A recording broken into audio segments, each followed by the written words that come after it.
이주민을 값싼 노동력으로만 보는 이주 정책, 불법 파견 다단계 하청을 그대로 방치하는 노동 정책, 생명보다 돈을 중시하는 산업안전 문제가 겹친 사각지대에서 이번 비극적인 화재 참사가 발생했습니다. 그동안 한국 정부는 고용허가제로 한국에 들어온 남성 이주 노동자로 상정하고 이주 노동 정책을 펼쳐왔습니다. 근데 이번 사건에서 보여지듯이 장기 체류하는 이주민들이 안전이 담보되지 못하는 열악한 고용이 불안정한 상태로 일하고 있다는 게 다시 한번 확인된 것 같습니다. 이주노동자들이 한국에 들어와서 일하는 역사는 30년이 넘었지만 이주노동자 차별과 착취, 무권리, 산재, 제 죽음의 행렬이 끊이지 않고 있습니다. 해마다 100명이 넘는 이주노동자들이 산재 사망하고 있습니다. 이것을 이주노동자를 같은 사람, 같은 노동자로 대하지 않고 수다가 버리는 일회용품 지급해 온 정책과 제도, 사업주들의 형태 때문입니다. 아리셀에서 사업주는 비용을 줄이고 고용에 따른 책임을 회피하기 위해 중국 tum보 노동자를 인력 업체를 통해 불법적으로 파견 노동을 시켰습니다. 이들의 안전에 관심이 없었습니다. 이런 다단계 하청 파견 노동 더욱 위험을 키우는 것입니다.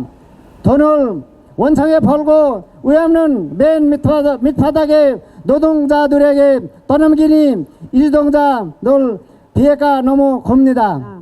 돌아가신 분들은 누군가의 귀한 자식이거나 누군가의 엄마, 누군가의 자매입니다. 예상치 못한 사고로 가족과 가까운 사람들에게 인사 한마디 하지 못하고 뜨거운 불길 속에서 얼마나 무섭고 고통스러웠을까 생각하면 눈물이 납니다. 능력과 상관없이 더 열악한 대우를 받아도 되는 사람, 그게 이주민인 것 같습니다. 그래서 이번 참사에 이주민 희생자가 많다는 것을 이 공장 일이 열악하다는 뜻이라고 생각합니다. 여성 노동자들이 안전하지 않는 곳에서 제대로 된 안전장치 없이 억울하게 죽어가는 일이 이번에 마지막이길 정말로 바랍니다. 근본 참사 희생자 중 내국인이 5명, 중국 동포를 포함한 중국 국적자가 17명, 그리고 라오스 1명으로 중국 출신 이주 노동자의 피해가 유독 집중되고 심각하다. 이에 중국 동포 단체는 지난 6월 27일 영등포구 대림동에서 긴급 회의를 소집하고 대책위를 구성하였으며 진상규명 및 지원에 전력할 것을 결의하였다. 재난 앞에서 내 외국인이 겪는 피해의 무게가 동일하다는 사실을 인정한다면 피해자에 대한 차별 없는 보상은 너무 당연하다. 내국인과 외국인을 이완하고 접근하고 유가족을 갈라치게 할 알량한 타산을 정부 당국이 혹여라도 갖고 있다면 진즉에 단념하기 바란다. 대책위는 사고 처리 과정을 면밀하게 주시하며 원만한 해결을 위한 더 큰 연대를 강구해 나갈 것이다. 아리셀은 고용노동부로부터 2021년부터 3년간 종합성 평가 우수사업장으로 선정되었었다고 합니다. 그 결과 산재보험료를 감면받았다고 하죠. 그런데 정직원 50명, 그리고 사실상 매일 바뀌다시피 하는 외국인 의료용직 노동자 53명에 대한 안전보건교육은 없었다는 증언이 나오고 있습니다. 산재 사고가 나면 이주노동자가 빠지지 않고 있음을 우리는 이제 일상적으로 보고 있습니다. 산재로 인한 사망자 중 외국인 노동자가 10%를 차지하고 있다는 거 우리 잘 알고 있습니다.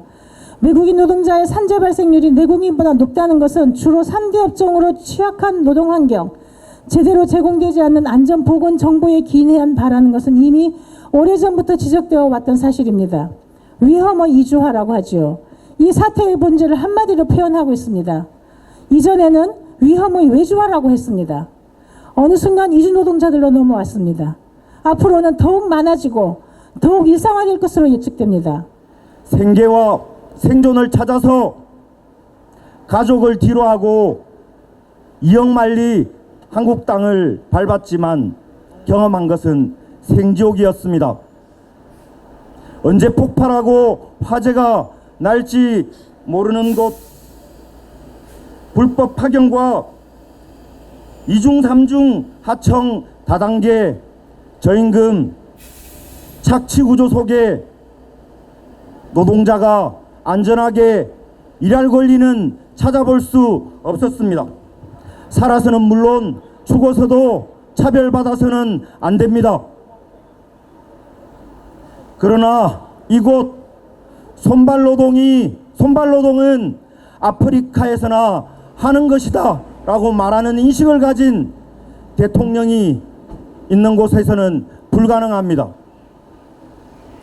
이주노동자 조직화에 나선 금속노조를 두고 외국인 노조까지 만드는 금속노조라며 업계가 비상이다고 말하는 언론이 판치는 곳에서는 불가능합니다. 이미 언론 보도 등을 통해서 조금이나마 밝혀진 사실들이 있습니다. 회사는 하지 말아야 할 것을 했고 해야 할 것들을 하지 않았던 그런 상황들 말입니다. 회사는 재난 상황 시 대피할 공간조차 제대로 안내하지 않았습니다. 공장 구조를 무단으로 변경하면서 배터리 보관 장소와 노동자의 업무 장소를 혼재시켰습니다. 여전히 1년에 2천여 명의 노동자들이 일하다 사망하고 있습니다. 끼임이나 떨어짐, 부딪힘, 중독, 화재 등의 중대재해는 여전히 반복되고 있습니다. 진상규명과 재발 방지라는 그 당연한 요구를 위해 유족이 나서야 하고 이번에 아리실도 김앤장을 섭외했던데요. 그런 것처럼 김앤장 같은 법률을 끼고 어떻게 하면 법적 처벌을 피할 수 있을지만 회사는 궁리를 하고 있습니다.